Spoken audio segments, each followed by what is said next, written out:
I think most entrepreneurs are successful because they're incredible problem solvers.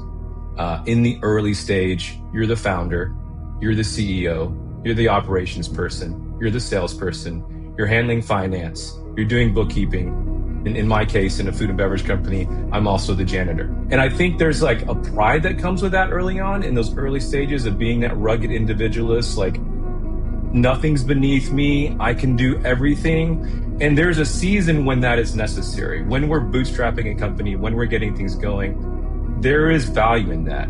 But unfortunately, sometimes our identity can get tied to that. And we equate value with how much stuff can I do, not am I focused on the most critical things. I'd rather be sidelined trying to achieve greatness than watch greatness achieved and it only set on the sideline. Now introducing your host, Jacob Emery. This episode of the Iron and Infrastructure Podcast is brought to you by Unlocking Greatness with Jacob Emery, a coaching community built for those ready to become the strongest version of themselves. Weekly calls, proven playbooks, and a community built to grow. Greatness is not given, it's unlocked. Join us today at jacobemery.com or DM coach at jacobemery44 on all social media platforms. Welcome back to another edition of the Iron and Infrastructure Podcast.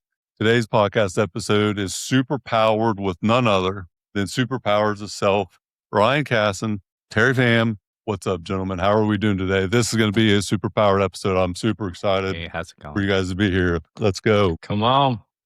Excited to be here, Jacob. Thanks for having us. Guys, I got a problem. I'm buried in tasks. I'm in my email inbox all the time. My admin work is piling up. I'm missing deals. I'm forgetting to do stuff. I'm not responding. I'm missing birthdays. I am not able to travel because I forget to get a plane ticket. I show up somewhere and I don't have anything organized. Guys, I am an absolute organizational dumpster fire. At best, I am a 2 follow through. I take shortcuts and multitask, and I cannot think of anything worse than having to respond to a full email inbox on a daily basis. But not only that, prepping documents for meetings, knowing where I'm going on my schedule next week and what all is out there. Oh, gosh. I don't know if you guys can relate to this as entrepreneurs yourself, but this pain point is a killer. And thank God that everything I just said is not true anymore. But it used to be one of the things that held me back with my progress more than any. It has been painful until I got superpowers. As I haven't checked an email or done an email response or been in my inbox for I don't know how long. It has been a long time. I don't have to prep for meetings. The preparation work is done for me. Every day, I know exactly what I'm doing because it's laid out there for me. I have a blueprint of my day, my week next week, the months to come. I know exactly where I'm going by design. I'm not living a life by default of admin failures on my own, missing opportunities. My life is an organizational highway to success. And I can tell you this, to say that is amazing. And I have not done anything as far as organization goes except for handing over the keys to my EA and Superpowers that said, drive this thing for me because I cannot drive it. So Ryan, I want to throw it to you first. First and foremost, thank you for coming back on the show. It's been a little while. I'm really excited for this today. Why Superpowers? What's the big thing with Superpowers? Tell me all about it, man. What is going on that makes this EA transformation for you as the entrepreneur? Yeah, well, thank you for the opportunity to be here. Again, it's always a blast to spend some time with you, but I love hearing the success story you're having with your EA Joan. It's really special what you've been able to achieve. I think, the story of Superpowers for me really starts back to the first business that I started and owned. And so I started a political consulting business back in 2011. I owned and operated it for 10 years before exiting that business. And in a lot of ways, those 10 years were tuition that I paid to learn every basic mistake. I will say, I think there are a lot of people who are born entrepreneurs. They have it in their DNA. They have it in their makeup. But I don't know anyone who's born to be a business owner, right? And those are two very different things. And so I just want to thank you for what you do first and foremost on Iron and Infrastructure, what you do with your coaching program, what you do to help entrepreneurs become business owners, because to become a business owner, it's experiences, it's skills, it's mindsets, it's a lot of learning that has to happen that none of us were born with. And I certainly wasn't born with it and didn't have any of that when I started the business, like I said, back in 2011. So the entire time I had that business, I always felt like my freedom and growth were in tension, right? I started the business because I saw it as a path to personal and financial freedom, but I had to have growth to get there. And every time I made growth the focus, it was so all consuming and I sacrificed all my freedom and the business owned me. And it took me a really, really long time to figure out how to get freedom and growth. This promise that we all hear as entrepreneurs, the reason that we're part of these coaching programs, the reason that we try to grow our skills and build our experiences, we all want the same thing, which is freedom and growth. And one of the bright sides of this business was working with some incredible people. And one of those people was my EA, Amber, and she really showed me how freedom and growth are possible with the right team. I totally lucked into finding Amber. She was a referral from a friend. I had no idea how to hire for an EA.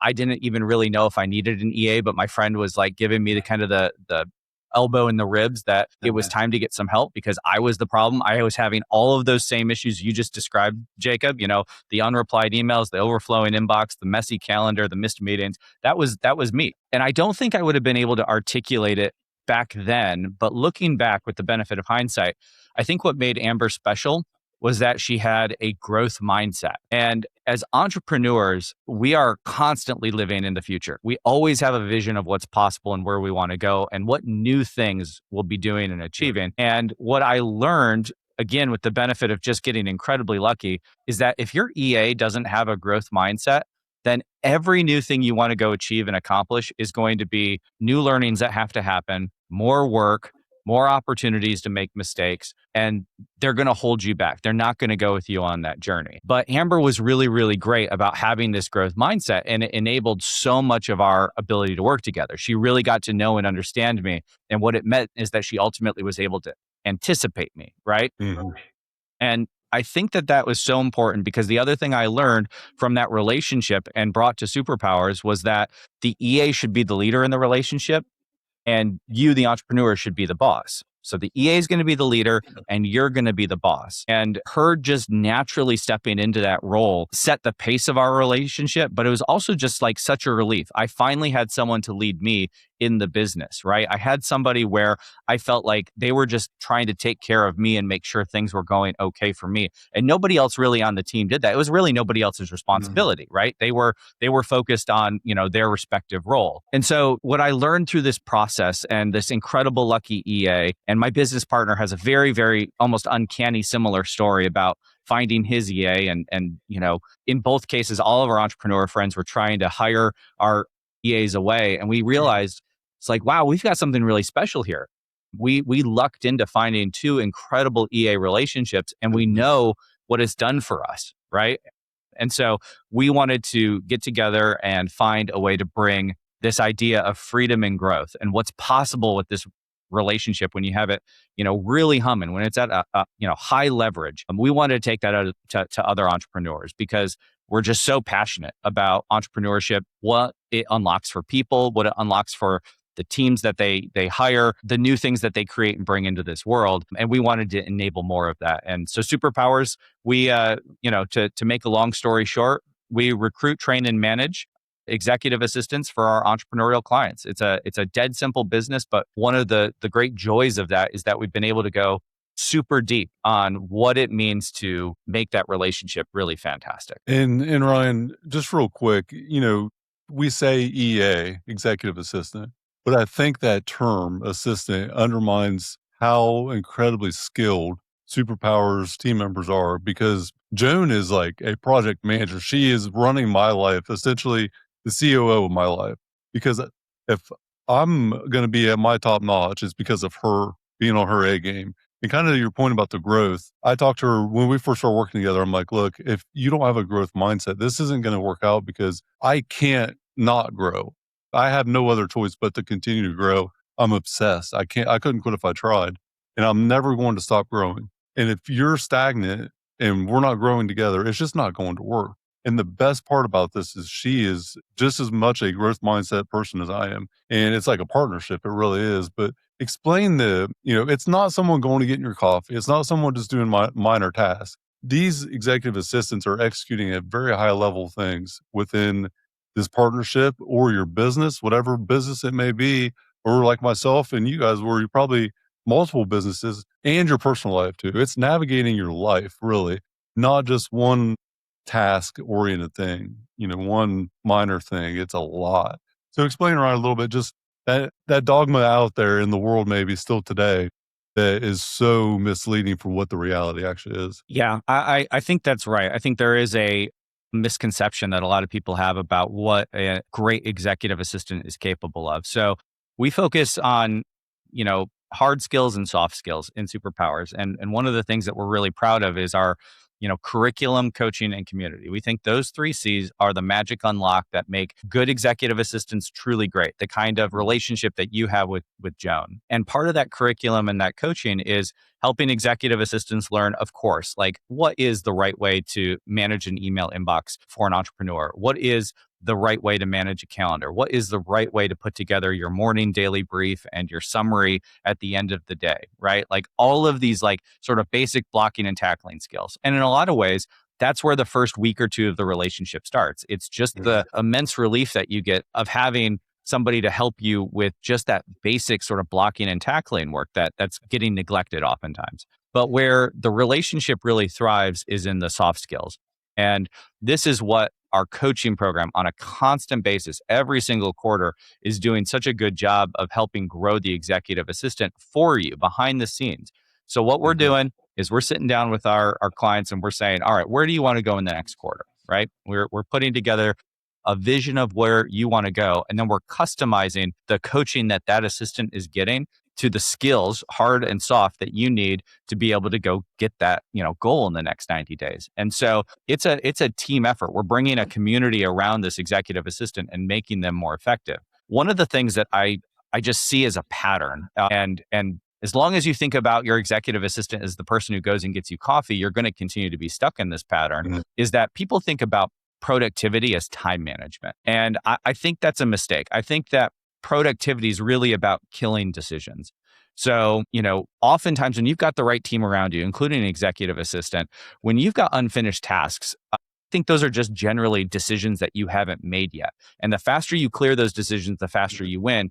A executive assistant who's in the leader role is going to go clear the path for you. And they're going to force that decision to be made. And they're going to go help implement it with your team. And I think for me, that forcing function has been such a value I get out of my executive assistant, because now I'm just making decisions much faster and I'm not getting buried, and we're leading the business together as a result. Absolutely love that. I have a priority block every morning for 2 to 3 hours. I focus on the main thing. The main thing is the main thing every morning. It's pretty much how I start Monday through Friday out.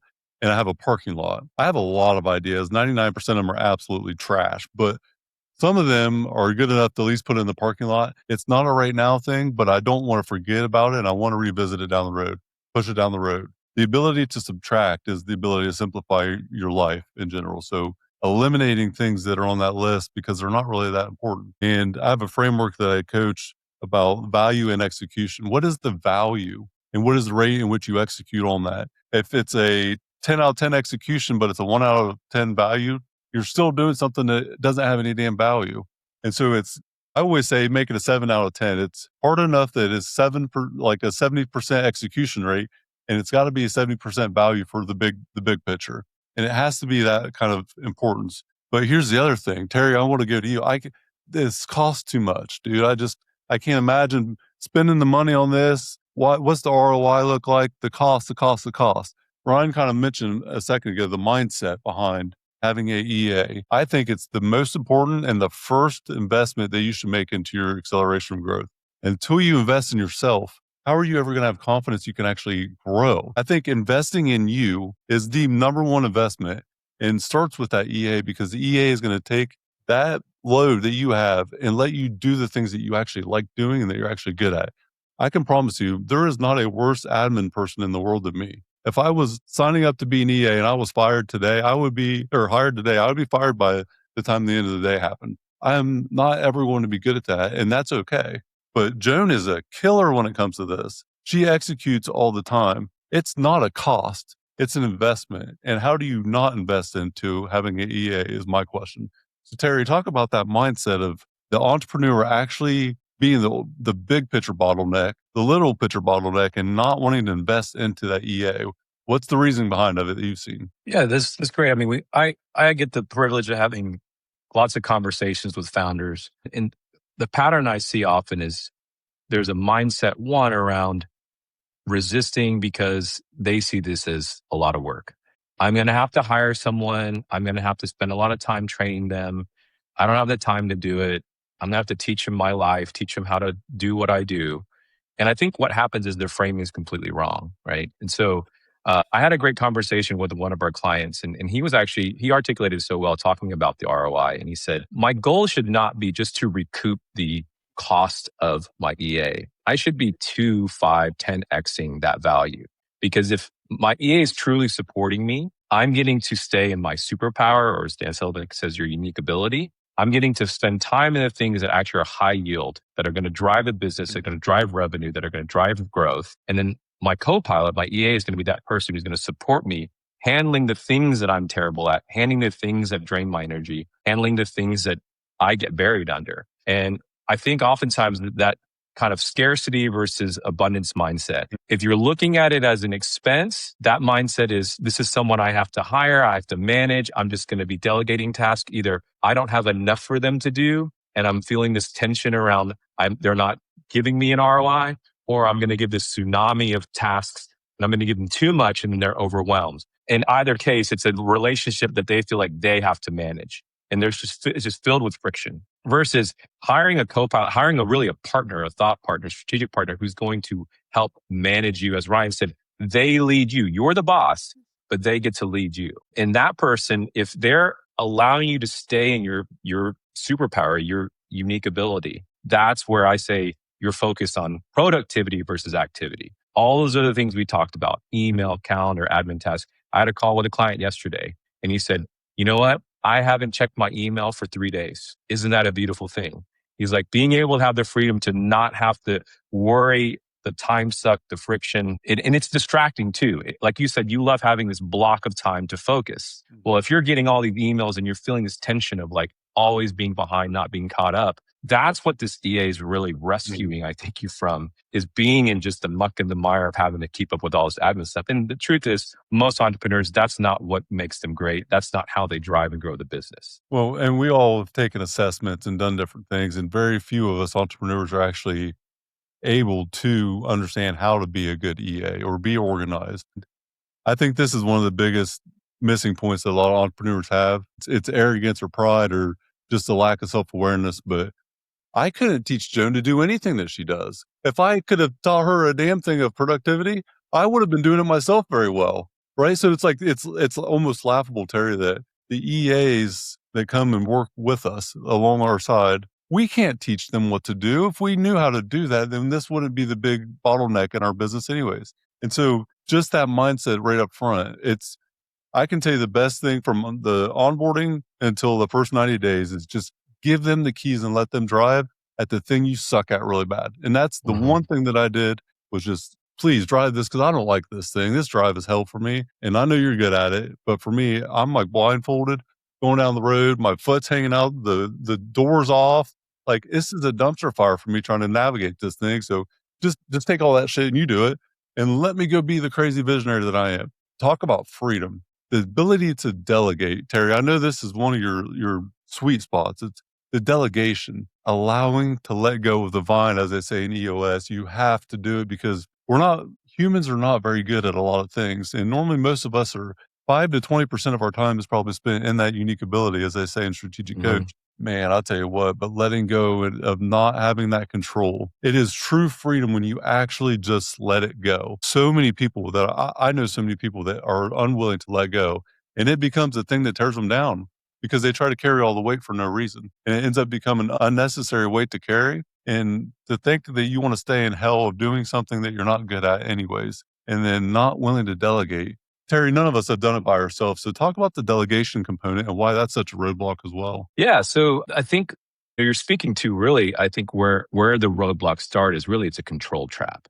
When we think about all of our individual entrepreneurial journeys when we got started, I think most entrepreneurs are successful because they're incredible problem solvers. In the early stage, you're the founder, you're the CEO, you're the operations person, you're the salesperson, you're handling finance, you're doing bookkeeping. In my case, in a food and beverage company, I'm also the janitor.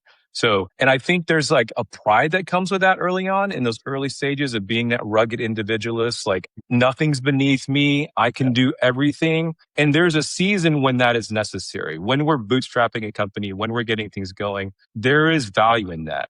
But unfortunately, sometimes our identity can get tied to that. And we equate value with how much stuff can I do? Am I focused on the most critical things? And so I think what we see is that there's a control trap. There's a control, like a tension around wanting to hang on to everything because that's what they know.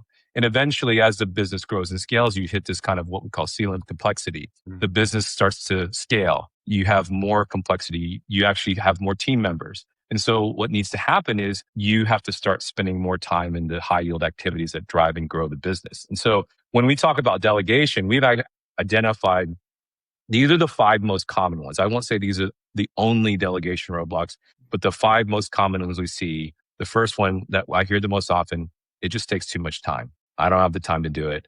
I don't have the time to teach someone. So it just takes me 5 minutes. I'll just do it, right? And so we turn that into a math problem. If you're going to do it 100 times a year, 5 minutes is 500. 5 times 100 is 500 minutes. That's basically 8.5 hours in a day. Okay, so you're losing a work day because you're not willing to maybe have a 30-minute to 45-minute delegation conversation. So you never have to do it again. So that's one we see quite often is it takes too much time. The other is there's 2 more that I think we'll get to at the end that kind of live in our identity. But the other one is I didn't know I could actually delegate this thing. Because I've been this rugged individualist, I've done this all my life. I didn't actually think I could delegate it. We've got a client named Rob Wells, and I had a call with him, and one of the most unique things he talked about, and this is more on the personal side. He said, I had this vision of having these incredible family dinners with my kids and my wife, but just the friction around and the minutia of planning it and getting groceries and figuring out when to cook. So he said, I reached out to my EA, Joey. Joey reached out to my wife and reached out to my kids and said, what do you guys want on the menu? And so he planned the menu. He created the recipe sheets. He sent it to them. He ordered all the ingredients online. So they showed up to the door. So Rob and his family could just show up and actually get the value out of what he was trying to do was create that family time. And I heard that and I've shared that with other clients because it's just like I never thought to do that, right? I didn't know I could delegate this thing. The other one we see is nobody can do this but me. Now, what we say is if that's true, if it's your superpower, if it's your unique ability, keep doing it because that's generally what is driving growth in your business or in your personal life. But if it's not, then you're losing valuable hours in a day, which turns into weeks throughout the year that you could be focusing on the things you're great at. And someone else whose unique ability is probably something that you're not competent in, they could be taking ownership of those things. Now, the last 2 I find tend to live in our identity. This has shown up for me, which is like, hey, I like doing this. I'm actually pretty good at it. I get good results and I don't want to let it go. And where that's a little bit insidious for me is it's actually a procrastination tactic. Because I've got a full list of things. I go chase the quick, easy win. I get that dopamine hit. I get to check something off my list. I get to say I did something productive today. But the reality is I'm choosing that because I'm avoiding something much harder that I actually should be focusing on. It requires thought work. It requires wrestling. It requires a critical decision. So I'm avoiding that and I'm going to go choose this quick layup in my business. That's one. And the last one is I don't really feel like I deserve the support. I'm a rugged individualist. I don't want to big time anyone. I don't like the idea of someone getting an email from someone that's not me. I like the personal touch. And there's all this kind of head trash around having someone support you. And the reality is it's one of the worst things we can do is not get that support because if you look at a bottleneck, it's at the top, right? Just like we are at the top of our organizations. And we don't want to be that restriction point for what's happening within the company. And so getting an EA, getting someone who can really like free you up from those things is really where we see the floodgates open. And that's where the growth really starts to happen. You hit on so many good points. And I got to go to a couple on the mindset, the self-worth that I keep hearing about, the procrastination and probably that perfectionism also. As entrepreneurs, we are creating a future that doesn't exist yet. That's what we spend our time doing. When you get to a certain point, you're trying to build something that's not in existence right now. It's really hard to do that. The hard work is not the task you already know how to execute on. The hard work is letting go of that task sometimes and building this thing that doesn't exist. And because it's unfamiliar territory to us all, it's hard to even know where to start sometimes. And it's scary because we don't know how to do it, Terry. So we are trying to build this thing. We don't know how to do it yet being the mindset. No one is going to do it for us because we are at the front of that business and we by default become the bottleneck. And I always challenge people, and I always say this, if you're not building a future, where's everybody going? On our pipeline, we have a team of 100 people. If I'm not trying to design a future, where are we all going? Eventually, it's just going to dead end. So I have to build the future. I have to work on what's coming up in 6 to 12 months from now, in 3 years from now. Because if I'm not doing it, and that's my job, who is going to design it?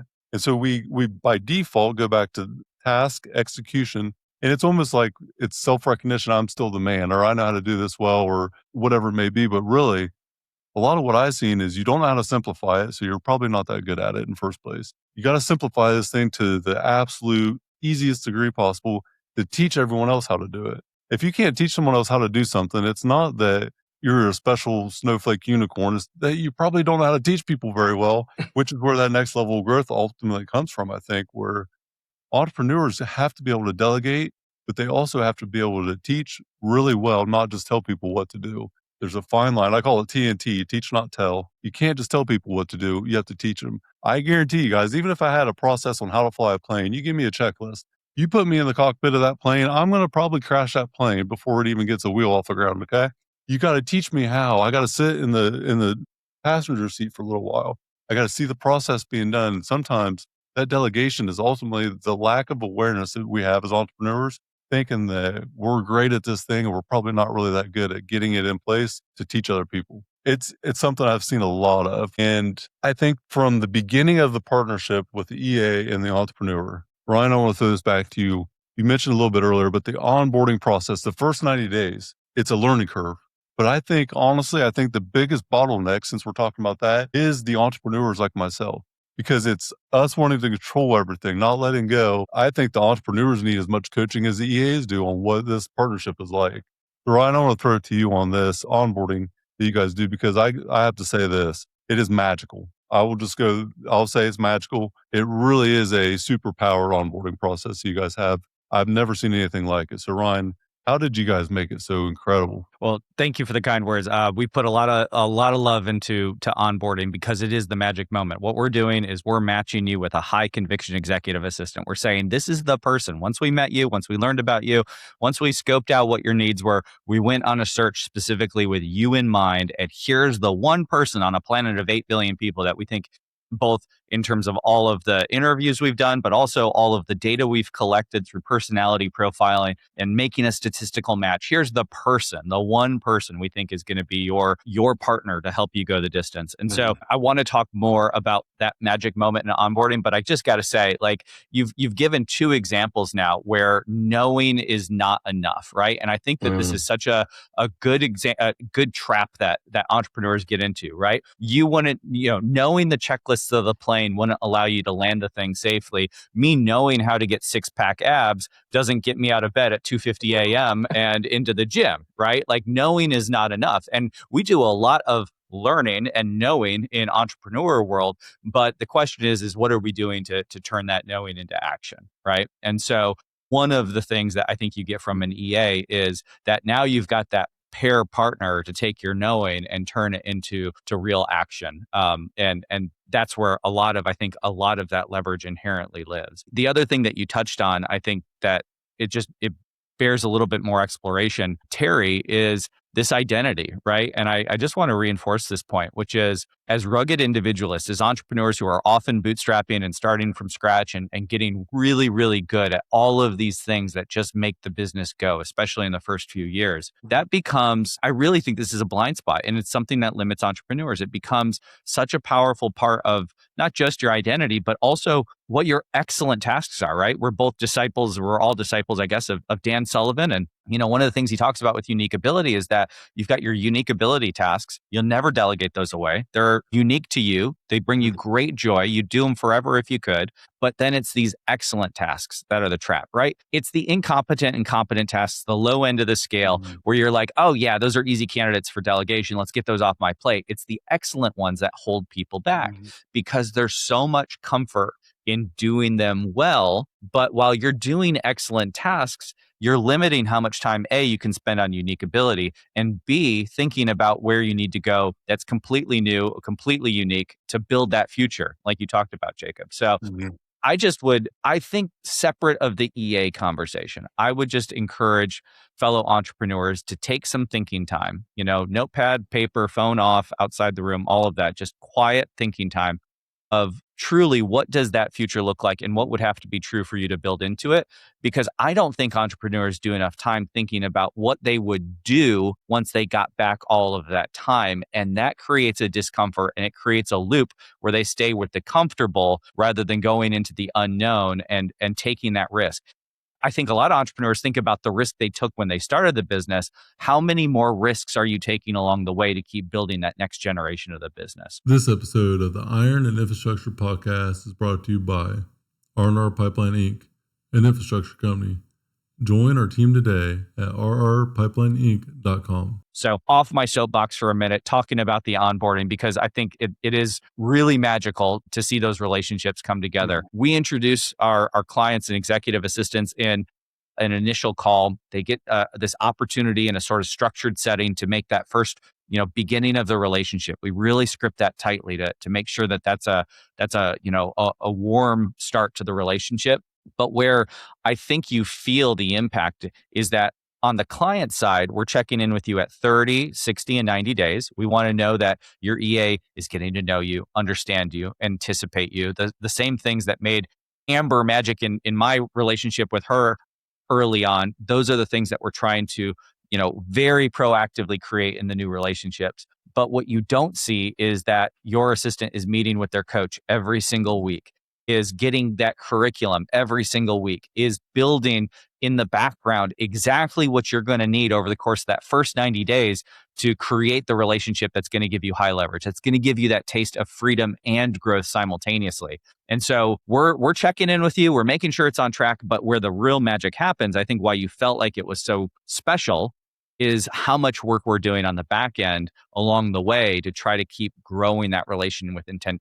You said so much high quality information in that short little bit. I have to say this because I think self-sabotage is a form of comfort where we've already been through all these things in our life. So we're more prone to go back to that than grow into that unknown. I got to read this. And Terry, I think I read this to you when we talked last time. Your brain would rather live in a familiar hell than an unfamiliar heaven. We don't mind going back to that place of hell because we know what it's like to get through it. And so it's a lot more challenging to grow into this next phase. Being intentional with your attention. I don't believe in balance that much. I think balance is not ever going to fit me. I'm very intentional though, where I put my attention. And right now you guys have 100% of me focused only on this. And that's hard for me to do sometimes, but it's something that I've really spent time doing. And I think that we have to understand thinking about your thinking about what you want your life to look like and actually designing it, visualizing it, drawing it out, writing it down. It's not just spitting it out there and manifesting it and saying it's going to happen. Kind of back to your 2:50 a.m. six-pack abs. Like, I know what I need to do to have six-pack and to look the way I do. It's a life by design. And you don't just get it by knowing. Ignorance is one thing. Like, ignorance is something that a lot of people struggle with because they just don't know. But then you know the information and then it's ineptitude. You already know what you need to do and you're not doing it. I think that is the entrepreneur trap, like you said earlier. Live a life by design. Don't live a life by default. But you got to be able to design the life that you want to live. And the unknown is extremely scary. And I think that's part of the risk for people. What if I actually go accomplish all the things that I set out to do? Who's not going to be in my circle anymore? What's the group of friends I have now that will not recognize this as growth, but be threatened by me becoming different? There's so many layers to that, but I think that is one of the biggest traps. And then it's a self-worth component. People probably don't feel worthy. People around them aren't doing it. we're all outliers more than likely in the people that we probably associated with for years, our family, maybe our old friends that we're not quite there with now, because it's not that we're better, we're just different. That's how I look at myself. I don't hang out with people now. I did 5 years ago. It's not that I'm better than anyone. I am just much different. I'm on a much different course of acceleration today than I ever have been. And that's okay. It's nothing wrong with that. But who we surround ourselves with is very important too. So understanding that, like, we cannot put ourselves around people that are not applying themselves. And it's back to that partnership with the EA. If it's not a growth mindset, it's not going to work. As entrepreneurs, we're chaotic, that's growth oriented. We are looking for acceleration at all times. And then we become the thing that doesn't allow us to accelerate. It's like the paradox of entrepreneurship is we work so hard to get to a certain place, and then we work so hard not to get to the next place because of the bottleneck. Terry, come in and chime in on this because I know you've seen it with your entrepreneurship journey and everything we just talked about. You talked about delegating, but from onboarding to letting go of the vine to getting clarity, what advice would you give to the entrepreneur and say, hey, stupid, don't be the bottleneck. Hey, Jake, don't be the dipshit bottleneck of your own life. You're wanting this thing, but you're doing the complete opposite of what it takes to get it. And it's like, why are you doing this? Go do this thing that you're great at, the unique ability part. So how would you encourage an entrepreneur to look in the mirror and say, you know what? I'm looking out the window, blaming this thing out the window when I need to look in the mirror and say, you know what, Terry, I am the bottleneck. I am my own problem. How would you encourage entrepreneurs to look themselves in the mirror and face that reality? Yeah, it's great. I think a lot of what I do with our clients is through these delegation coaching sessions, my job is really to hold up the mirror. It's not necessarily to provide all this advice or share all these amazing tools. It's really to kind of hold up the mirror. And I always say, just like as entrepreneurs, we want to be able to work on our business, not in our business. When I get an opportunity to sit with a partnership, that's an opportunity to work on and not in the partnership. And so it's opportunity to pause and let's review some game tape. Let's look back. How are we doing? Do we have any expectation gaps or what we call silent contracts where we've all had these where I have an unspoken expectation of someone. This is often a friction point we see in our partnerships is like the entrepreneur has an expectation of their EA. They haven't communicated it. The EA doesn't meet the expectation and then slowly but surely resentment builds and like this relationship isn't working out. So there's tools that we use to kind of how do we create what we call short, soon, specific feedback? I think what's really valuable in delegation is if we're creating this short, soon, specific feedback loop, and it's a two-way street. It's not just from the entrepreneur to the EA. The EA is also doing that for the entrepreneur. If we're able to give just a little piece of feedback every day, I think Ryan even has a 5 p.m. alarm on his phone to just prompt him, who can I give feedback to? That's like 250 micro adjustments a year that he's getting to make. And so what we want to do is one, create alignment in our expectations. And then in these sessions, what we do is holding up the mirror is to really get clear because sometimes we're just running so hard and we're just offloading things. EAs are just absorbing all these things. And so delegation is really, it's a skill that a lot of people have to kind of work on in developing. And so what we do as part of the structure of Superpowers, which I think is really great, is having a daily sync. Well, one of the things we talk about is how do we actually structure those syncs so they get the most value out of that 10, 15-minute call. And so one of the things we talk about is if we're just doing task delegation, email management, calendar management, that's good. But we really want to be leaning towards are the daily activities we're doing driving us to our growth goals. Mm-hmm. And so we reframe these daily syncs to be, what are your top 3? So Joan would say, Jacob, what are your top 3 outcomes or priorities for the day? Like if you just did one thing, and Ryan always says this, the greatest gift we can give our team members or even for ourselves is to end the day and be able to sit at the dinner table and say, I put in a good day's work. So I want to know for myself, what does done look like? So Anne, my EA on our call, she says, these are your top 3 outcomes for today. And those should, one, if not all, should touch on my goals, right? And so it's kind of this thinking and something we're continuing to like flesh out within Superpowers is, if you're part of these coaching programs, strategic coach, you're doing EOS, you have your quarterly meetings, you're in a Vistage. Those are not the quarterly engagements, but what about the other 89 days? That's really where the rubber meets the road, right? So what are the other 89 days, those micro adjustments, those micro activities, those nudges we're doing every day that are driving us to our goals? So we use these syncs as an opportunity to, one, capture data. We record all of our calls. We're looking at game tape. What are the patterns that we identify from this data? And then from those patterns, what are the directives that get fleshed out? And so as we go through this process, we see, hey, I do a daily sync 4 days a week, and once a week, I do a full 45-minute weekly planning. I personally like to do it on Friday because I want a clear head going into my weekend. Same. And that is, again, an opportunity to work on the partnership.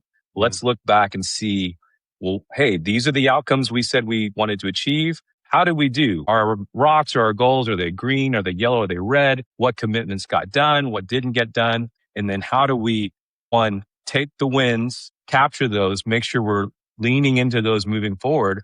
And the things that we missed on, how do we make course corrections? And then we're going to look at the week ahead or the next 2 or 3 weeks ahead and make sure we're forecasting and planning and reorienting our weeks based on how we did in the previous week.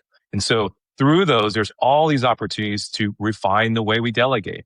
We talk about some simple things. This is a funny little analogy that I learned from one of our clients. It's like, is this a plastic ball or is this a glass ball, right? So as entrepreneurs, it's often much clearer in our head than it is with the way we communicate it. But there's a spectrum of the things we delegate. There's sometimes something it's fixable. It's not high risk. You have an outcome in your mind, Jay, and you want Joan to figure out the how, right? And really what we're saying is you want to be the editor and you want Joan to go and get this thing 75, 80% across the finish line, bring it back to you. You can make a couple of adjustments to it, rubber stamp it, and then you close that 20 to 25% and it goes out the door. That's what we call plastic ball. So as we delegate, just that language allows the EA to hear the signals. Everything doesn't feel like it's urgent. Everything doesn't feel like it's important. So those are the tasks that they can run with. Now, if it's a glass ball, well, we don't want to drop a glass ball because we drop a glass ball, it shatters. That could be revenue, goals, legal, financial, key client relationships. So then when we use that language, a glass ball, it's up to the entrepreneur to say, here's really the clear context that I need to provide you, the guardrails around this. These are the milestones to make sure we're checking that this thing is tracking and trending in the right direction. And then we're both going to review it before it goes out the door. So not every delegation is a glass ball, not every delegation is a plastic ball, but being able to delineate between those two just gives the EA a clear signal on how to actually engage with the task or the project. And it gives us a lot of freedom and clarity. How do we create friction-free delegation? Superpowers has an incredible app called the Superpowers app. And that's one of the things I use so frequently is, if you look at a browser tab and you've got 50 to 100 tabs open, I think of that as the entrepreneur's brain. Every time I can use the app and just dictate. I do this when I'm driving between sites and I'll just speak into it. I'll tell Ann, I'll come out of a meeting. Hey, I need to send a follow-up email. Hey, put a pin in this thing. I have this idea.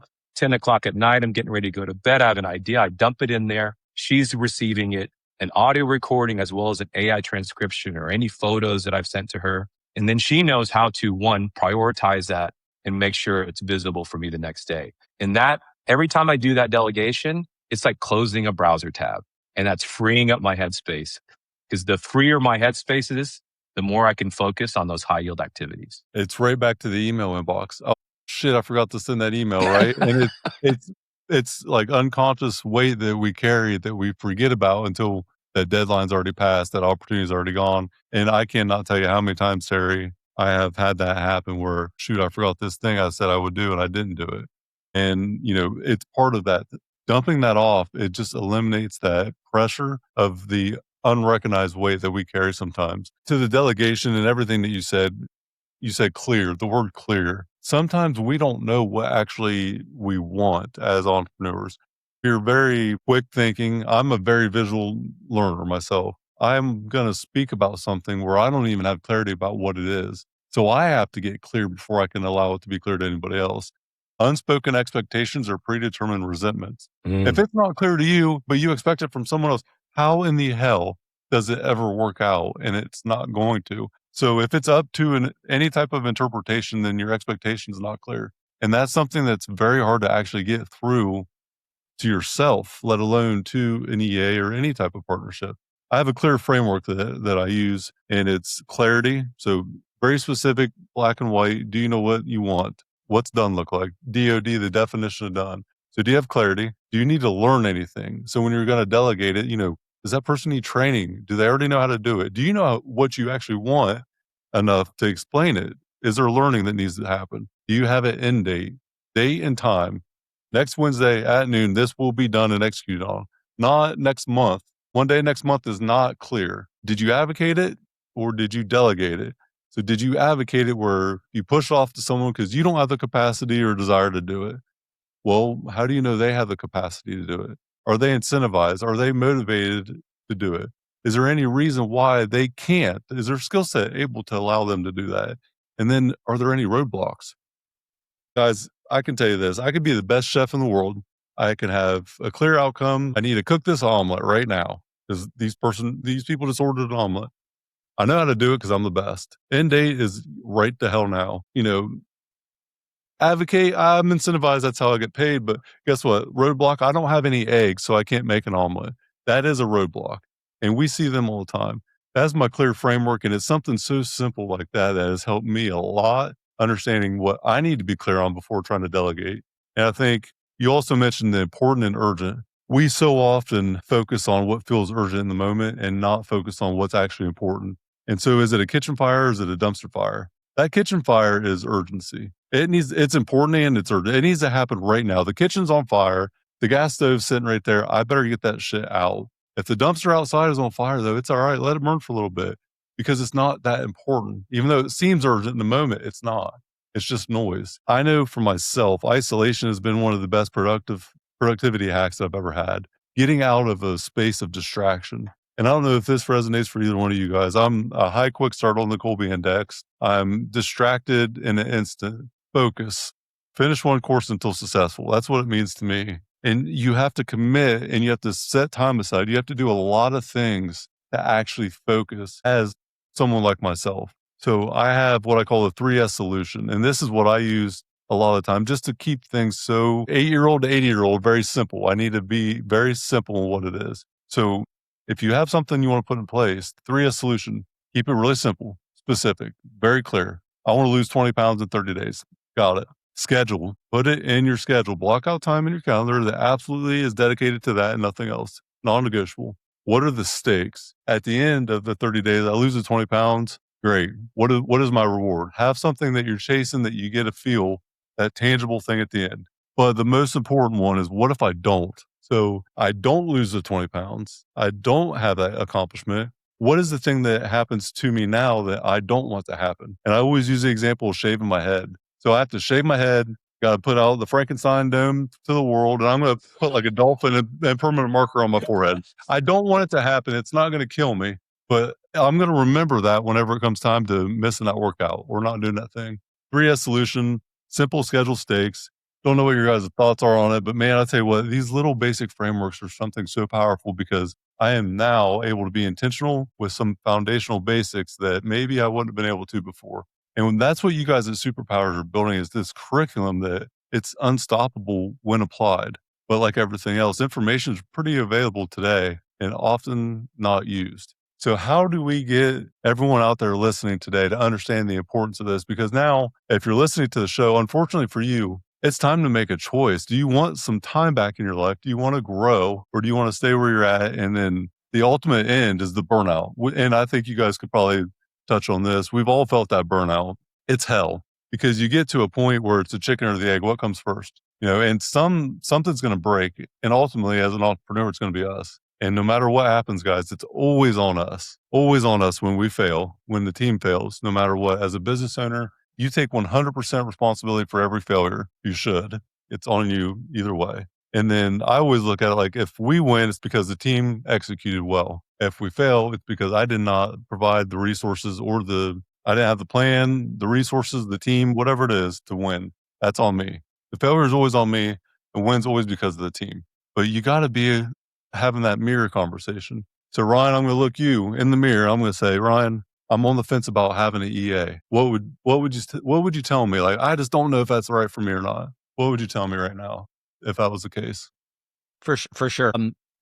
But before I answer that, I just want to touch on one thing build on one thing that you said, which I thought was so powerful is, 3S. You talk about these frameworks that you're building, right? And whether it's frameworks or mindset shifts, I love those so much because it gives us new pattern recognition capabilities. It means that we literally see the world that we come into contact with on a day-to-day basis differently. And because we see, it's sort of like, the veteran, hitter who sees the pitches in slow motion, right? You're able to adjust and you're able to respond in a way that, if you didn't have those frameworks or mindsets, you wouldn't, right? There'd be a strike versus a home run. So I think it's, I've learned so much from you just from the podcast. I've been taking notes furiously along the way here, and I'm grateful for that. For those of us who are for those of your listeners who are on the fence, who don't know, right? I would extend an invitation, and that's to come have a discovery call with us. And I'm really, really proud. There's so much that we're proud of, and even there are plenty of things that we can be a little bit embarrassed by or ashamed of in our businesses that still need work. One of the things I'm really proud of about Superpowers is the way that we do our discovery calls, because the entire thing is about finding and identifying who the right who is for you. Wherever you are in your business journey, whatever your need is, whether you think you need an EA or you don't, all destinations on that discovery call do not point to you need to become a Superpowers customer. I am so proud of the value that we create in a half hour to 45-minute conversation that everybody we talk to, I can confidently say, comes out of there with a clearer idea of who the right person is that's going to take them to the next level of freedom and growth in their business, whether that's an EA or not. So I would just extend an invitation to come to superpowershq.com, hit that discovery call button. And I really do think about it as like a half hour to 45-minute investment you'll be making in your business. So that would be the next step, is to go have a discovery call, meet John from our team. He's phenomenal and an entrepreneur himself. Come on and I think you'll get a lot of value from that. I could not agree more. John is incredible. So he actually came on the show as well last year sometime. What an interesting individual he is. I mean, I was so blown away interviewing him and all the different things he's been a part of in his life story is absolutely incredible. And Terry, I want to take it to you. So same setup, same kind of question, that person on the fence, we've all been there. What's that thing that you want to let the entrepreneur know, hey, this is what the result can be if you do take this commitment. The stakes are good. If I do commit to Superpowers EA, this is what the stakes are on the winning side. What are the stakes on the other side, though, if I don't commit to having an EA? Yeah, we touched on the worthiness thing. And I think when we think about being entrepreneurs, founders, owners, we're stewards of our company. We're stewards of our teams. And as a founder, I have a duty to, one, making sure that I'm growing the business. I'm spending time. If I'm not properly supported, if I'm spending time on things I shouldn't be, if I'm stuck in too much administrative stuff, not operating my unique ability, I'm doing my team a disservice, right? And so I think that's a really key point is again, we think well, maybe I don't deserve the support or I don't know how this relationship is going to work out. You owe it not just to yourself, but your team to really level up your leadership ability, freeing you up so you can really charge forth and be that visionary, focus on strategy, focus on growth of business and not be the bottleneck. And I think the linchpin in this is finding a anticipatory strategic, or executive assistant for you. And I think when people get stuck around this, I agree with Ryan. I think it made me think of this analogy about pain. I use this actually coming out of COVID. You may have heard this, in the West, like in Colorado, you have buffalo and you have cows. And the storm comes from the west and it moves to the east. And as it comes over the mountains, the cows sense the storm. And what do? They run east. And what they do is they run with the storm. So they maximize the amount of pain and suffering that they endure. Now, buffalo are a unique creature. What they do is they wait. And as they see the storm approach, they actually go do the opposite. They charge into the storm because they know that if they run through the storm, they charge a storm, they're going to still experience pain and suffering, but they know that it's going to be shorter and they're going to come out on the other side of that and get through the storm. And I think that is a great analogy for the entrepreneurial journey. There have been seasons in my journey, I'm sure both of you can recognize, where maybe we've been a cow. And I think where I've experienced the growth is charging that storm. And so for some people, taking this leap of pursuing it. And again, I think there's a ton of value in the discovery call. Another thing you'll get is you'll get an assessment. The value is knowing what your needs are, who the right who is, and having a better understanding of yourself. That's one thing you talked about a lot, Jacob, is like, you think a lot of entrepreneurs, we sometimes don't have that self-awareness. We're not aware that we're the bottleneck. We don't know where we're blocking the growth of the company. And so taking that leap, one, you're going to learn a lot about yourself through the process and know what you need, whether it's superpowers or not. We just want to create value for that client, however that looks. As an entrepreneur, a 30-minute time block or 45-minute time block, if you don't have the superpowers EA, I promise you throw that time away every day, multiple times throughout that day, just by doing stuff you shouldn't be doing. So you can actually get an ROI that's really damn good for a 30 to 45-minute call. And you're going to discover a lot. And even if you don't sign up with superpowers, you're going to discover a lot about yourself. Hopefully, though, going into it, you may have some ignorance where you don't know, but hopefully you don't leave that call having an ineptitude where you don't apply yourself or don't commit to the thing that's going to be that bottleneck long term. One other thing with the leadership component of this that I think is often overlooked, if you're not willing to invest in yourself to grow the team, then why is the team going to invest in themselves to grow? So you're setting a standard for your business by not doing that. We are not growth oriented, so nobody grows. I don't recommend it. I don't recommend it, guys, because I can tell you that is a quick bottleneck to being broken. I have to read this real quick. I was going through the airport, I don't know when, a couple of years ago at one point. I'm listening to the audiobook, going through the airport. And I'm listening to this quote and I thought, holy shit, Batman, that sounds like me. Sounds like something I would say. With an assistant, you don't have to worry about pain points anymore because someone you trust is handling better than you could. Jacob Emery, R&R Pipeline. So I'm going to tell you what. There it is. I did not know I was in this book. And then Come on. I'm in the airport. I think I was in Chicago leaving coach. And I just stopped dead in my tracks. I'm like, that sounds like something I would say. And then it said my name. And I thought, Stephen Nooner. Man. So I gotta call out a couple names because I would feel like I'm doing a disservice if I didn't. First and foremost, Stephen Nooner, my coach and strategic coach, my brother. I love you, dude. I appreciate everything. And then we got to go to Ryan's EA, Amber, the chief happiness officer. Amber is such a extraordinary human. She is amazing. The onboarding call, when I first came on with Superpower, she's in a wheelchair. I think just got out of the hospital, messed up her knee. Like, this girl is tough as nails, an absolute trooper. And she is the most resilient person I think I've ever met in my life. Amber, shout out to you.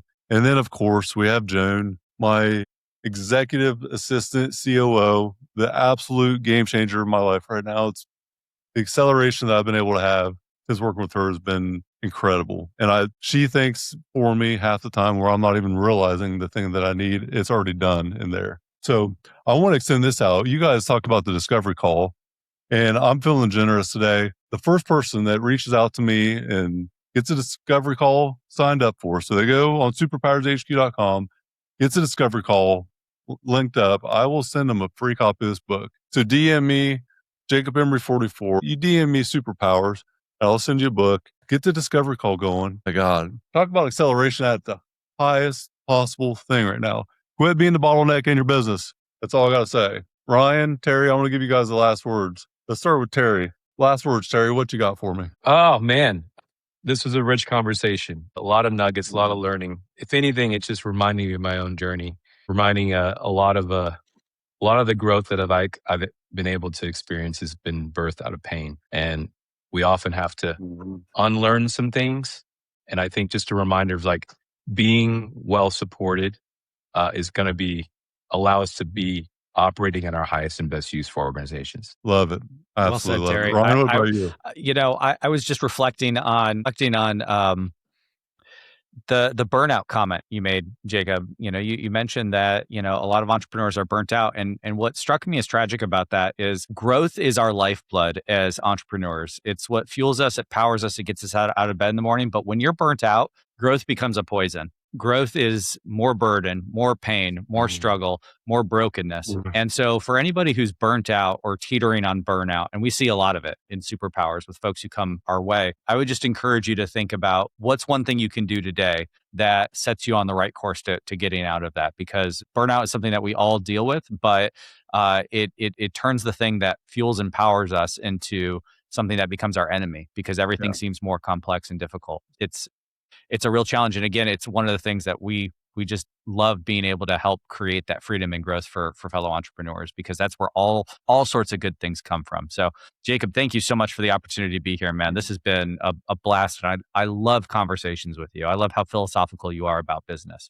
I appreciate both your guys' time today. Brian, likewise. Terry, absolute blast. Terry's going to come back on the show again. So Come I'm calling on. out to Terry.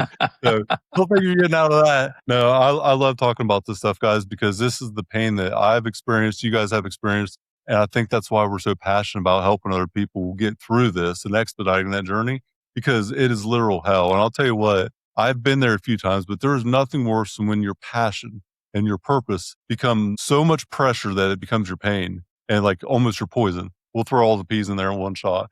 But it really becomes that where this thing that you love becomes the thing that you cannot stand anymore. And it's all on you to fix it. And no one's going to come save you if you're not willing to save yourself. And that's where I think it all starts. Superpowershq.com. Sign up for the discovery call.